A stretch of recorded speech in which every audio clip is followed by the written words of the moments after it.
আমি শুরু করছি মহান প্রভুর নামে, যিনি পরম করুণাময়, অসীম দয়ালু। সুফি মানিক বিডি ইউটিউব চ্যানেলে আপনাদের সকলকে স্বাগতম। আমি সুফি মোহাম্মদ মানিক হোসেন আছি আপনাদের সাথে। আজকে একটা মোস্ট ইম্পর্টেন্ট টপিকস নিয়ে আলোচনা করতে যাচ্ছি, আর তা হলো তাজিমি সেজদা। তাজিমি সেজদা মানে সম্মানার্থে যে সেজদা দেওয়া হয়, গুরুজনকে, অলিয়া উলিয়াকে এই তাজিম করা হয়। অনেকেই এর বিরোধিতা করে, দলিল দেওয়ার পরেও এরা বিরোধিতা করে। এরা বিরোধিতা আজীবন করেই যাবে। আর যারা তাজিমি সেজদা পাওয়ার যোগ্য, অলিয়া উলিয়াগণ, রাজা বাদশাগণ এই তাজিম নিয়ে থাকেন তারা। কোরআনে কি বলেছে তাজিম সম্পর্কে? আমি আগেই বলে রাখি যে ইবাদতের সেজদা শুধুমাত্র আল্লাহই পাবে।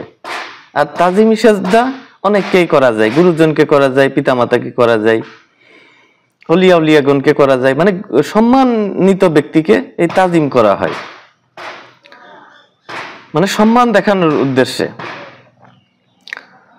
দেখেন যে আল্লাহ তাআলা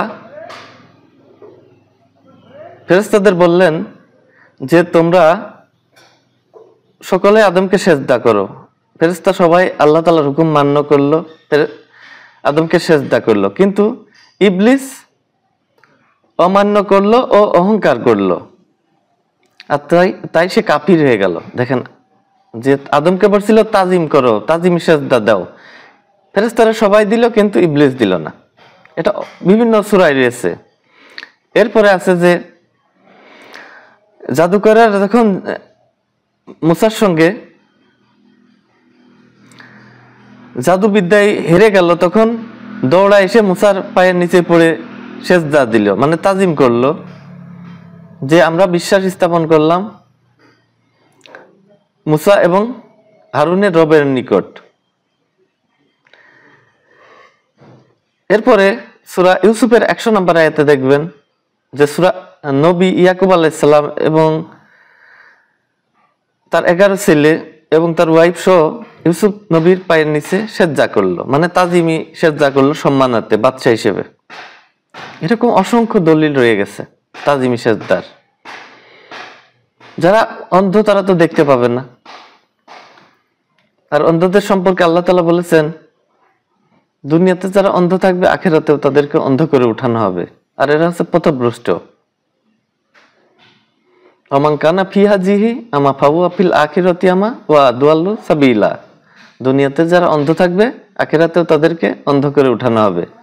আর এরা হচ্ছে পথভ্রষ্ট। অন্ধ কি চোখ অন্ধ না, জ্ঞান অন্ধ। জ্ঞানের দিকে তারা খুবই অন্ধ, তাদের জ্ঞান চক্ষু খোলেনি, এই জন্য অন্ধ। এখন অনেকে প্রশ্ন করে যে এটা নাই কোরআনে আছে, কিন্তু আমার দয়াল রাসূল পাক সাল্লাল্লাহু আলাইহি সাল্লামকে কেউ কি তাজিমি সেজদা করেছেন? হ্যাঁ, করেছেন।